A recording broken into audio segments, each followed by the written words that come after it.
Mga kasayan, meron lang sa atin na nagtanong kasayan kung ano ba yung magandang CDI sa Motorstar Starex 125. Ito siya kasayan, may papakita ko sa inyong CDI.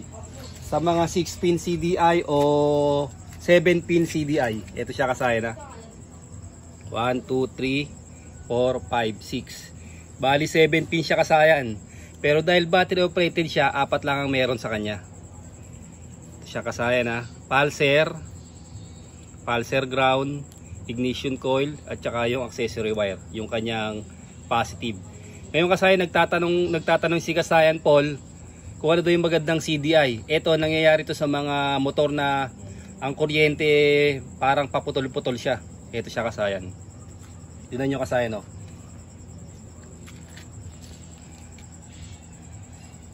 Kasi kasayan, etong tatak na to, subok na to sa regulator rectifier. Ito yung tatak niya kasayan Ayan siya. Subok na yan sa regulator rectifier.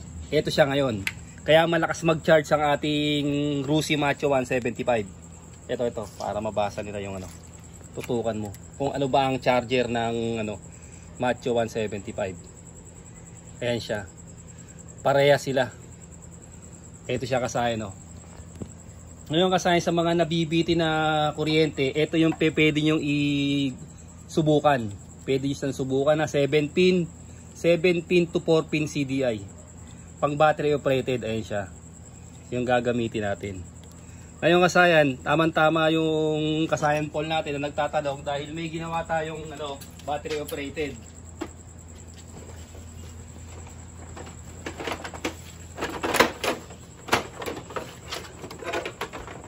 Itong battery operated na to, ito yung na-stack ng matagal.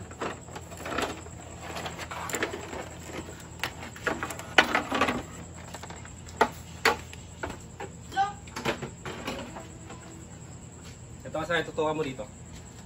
Ito siya kasayan, ito yung ginamit natin. Ito yung ginamit natin na 4-pin CDI. Ang nirekomenda sa atin ng isa sa pinaka magaling na mag-wiring ng motor sa Pilipinas, ang ating katropa Allen. Ayan siya. Ayan siya kasayan Pareha sila ng tatakasayan.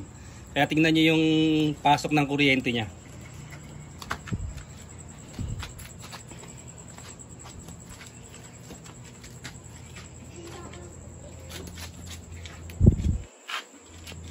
Ito siya.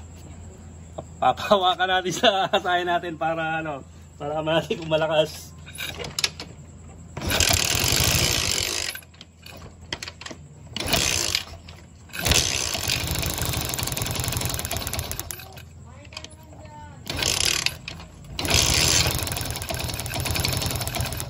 Ayan siya kasayan.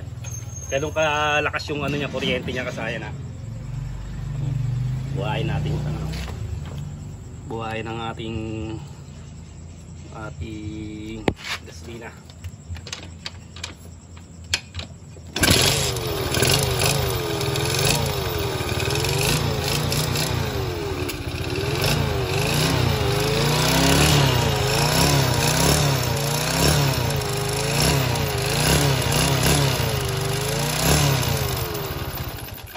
Okay na okay siya kasayan sa Euro Racing 110.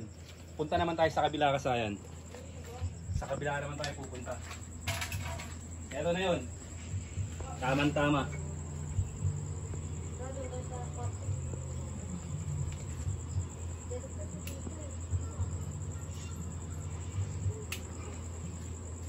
Dito tayo pupunta sa sa Motorstar 125, Starex 125. Yung nagtanong sa atin na kasayan natin, si Paul dyan.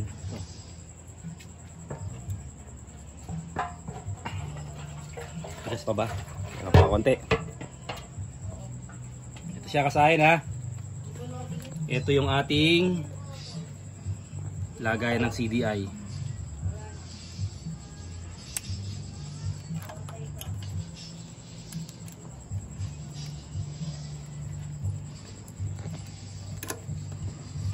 Hindi siya kasya Yun. Tutok. Tutok mo rito. Ito huwag gumawa ka na.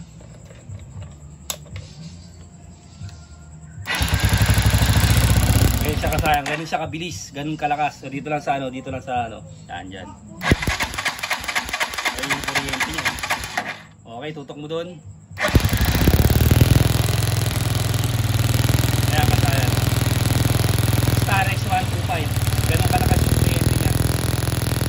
Lalo-lalo na kasayang kung hindi tayo naka-flash. Naka-flash pa tayo niya. Okay, siya kasayang. Ganun kalakas.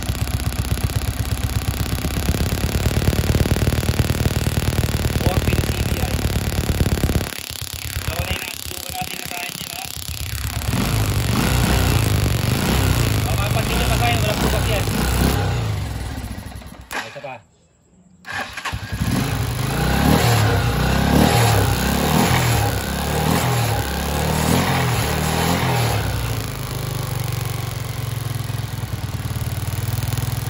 Kaya kasayang, mapapansin nyo siya kasayang, walang bukas.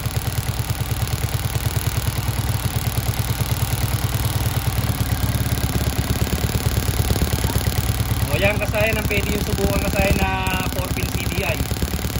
Siguradong makukuha nyo yung ganda ng kuryente. Sana'y nakatulong sa kasayang natin na si Paul dyan. Hanggang dito na lang mga kasayan.